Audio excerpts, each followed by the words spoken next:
방송인 박나래 씨가 매니저 갑질 폭행 의혹에 이어 미등록 기획사 혐의로도 검찰에 송치가 되었습니다.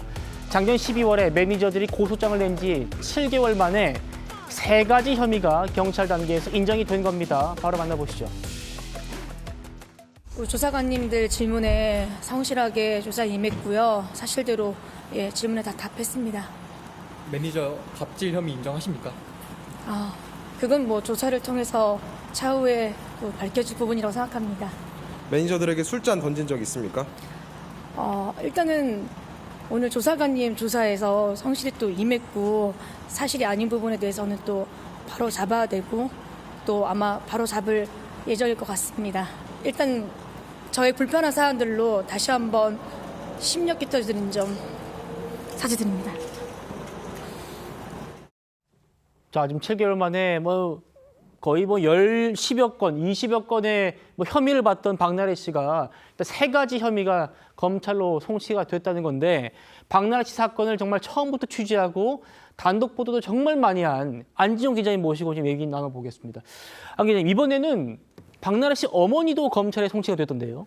네, 박나래 씨가 속한 저 1인 기획사의 대표가 어머니 명의로 되어 있기 때문이죠. 이 대중문화예술산업발전법에 따르면 1인 기획사도 정식으로 등록을 해야 되는데 사실상 등록이 되지 않은 불법 영업을 해왔다는 겁니다. 자, 관련해서 이게 위반할 경우 최대 2년의 징역형이나 2천만 원 이하의 벌금형에 처해질 수 있는데, 결과적으로 볼 때 이게 작년에 계도 기간이 있었거든요. 여러 연예인들이 이걸로 적발이 됐습니다. 맞아요. 근데 이 문제가 된 이후에도 박나래 씨 측에서 추가적으로 등록을 하지 않았기 때문에 최종적으로 검찰로 송치가 된 거죠. 그 이유를 듣기 위해서 오늘 박나래 씨 측이랑 직접 통화를 해봤는데, 네.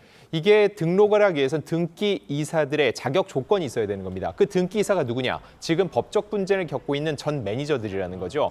그들에게 관련 서류를 받을 수 없어서 결국 그들이 자격이 없다는 것을 확인하는 추가적인 소송이 진행됐는데, 이 소송이 지난달쯤 마무리됐다는 겁니다. 이 과정을 겪는 과정 속에서 결국은 충분한 이 자료를 확보하지 못해서 등록을 못했고, 그래서 검찰 송치가 될 것을 받아들이고 이거에 대해서 응당의 처분을 받겠다는 게 박나래 씨 측의 입장입니다. 그렇군요. 그런데 이보다 앞서서 매니저 갑질, 매니저 폭행 의혹도 검찰에 넘겨진 사실이 전해지기도 했는데, 안 기자님, 술 마시다가 박나래 씨가 매니저에게 술잔 던지고 매니저 얼굴에 멍이 들어서 네 반을 꿰맸다. 이거 안 기자님 단독 보도였잖아요. 네네. 사실 이 부분에 있어서 이제 박나래 씨 측은 계속 부인을 해왔었습니다. 직접적으로 잔을 던진 적이 없다고 했는데 전 매니저 측에서는 상해 진단서까지 첨부하면서 특수 상해가 맞다라는 입장을 보여왔습니다. 예. 결과적으로 볼 때 검찰 송치가 됐는데, 다만 하나 중요한 거는 원래는 특수 상해 혐의로 고소가 진행이 됐고 관련 수사가 이루어졌는데, 최종적으로 검찰 송치가 된 거는 특수 폭행으로 진행이 됐다는 겁니다.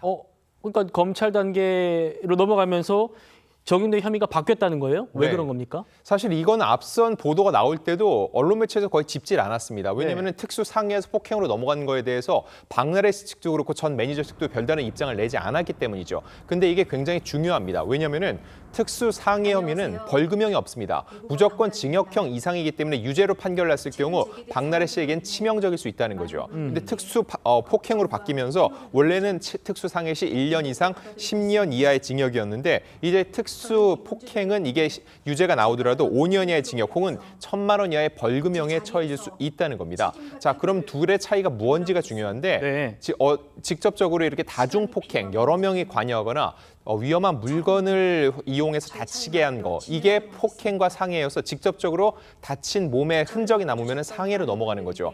근데 결과적으로 경찰에 조사를 해보니까 특수 폭행에 해당되는 박나래 씨의 위험한 행동은 있었다. 다만 그로 인해서 전 매니저가 다친, 즉 상해를 입었다고 직접적인 연관관계를 찾지 못한 것으로 보입니다. 상해 진단서는 냈되 그 다친 게 박나래 씨가 잔을 던져서 그로 인해 다친 게 맞는지는 경찰 단계에서는 충분히 이게 소명이 안 된 것으로 보입니다. 자, 다만 이거 관련해서 양쪽 입장을 다 들어봤는데, 박나래 측은 왜 이거를 굳이 밝히지 않았냐면은 특수 폭행으로 했다 하더라도 결국은 본인에게 죄가 있는 것으로 경찰이 봤기 때문에 결국 이 내용에 대해서 더 입장을 내지 않은 거였고요. 전 매니저 입장에서는 여전히 본인이 직접 박나래 씨에 의해서 다친 거기 때문에 검찰 단계에서도 특수상해가 맞다는 것을 입증하기 위해 다시 한번 주장할 생각이라고 합니다. 예. 어쨌든 이런 뭐 술잔 던지고 얼굴 맞고 내반을 꿰맸다라는 사실관계 자체는 경찰 단계에서 인정이 됐다라는 것이고요.